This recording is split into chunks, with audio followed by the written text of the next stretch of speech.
भारतीय फौज ने तस्दीक की है कि पाकिस्तान के साथ हालिया झड़पों में उसके कुछ लड़ाका तैयारे तबाह हुए हैं।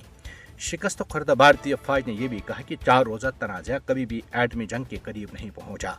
भारतीय chief of defence staff general Anil Chauhan ने सिंगापुर में शंग्रीला डायलॉग में शिरकत के दौरान ब्लूमबर्ग टीवी को दिए गए एक इंटरव्यू में कहा कि अहम बात यह नहीं है कि तैयारी गिराए गए, बल्कि यह है कि वो क्यों गिराए गए। ताहम उन्होंने ये नहीं बताया कि भारत ने इस जंग में कितने तैयारी खोए। जनरल अनिल चौहान ने कहा कि जो गलतियां हुई वो अहम हैं। उनका यह बयान भारत के किसी आला हुकूमती या फौजी अहदेदार की जानिब से भारतीय तैयारों की सूरत-ए-हाल के हवाले से सबसे वाज़ेह बयान है।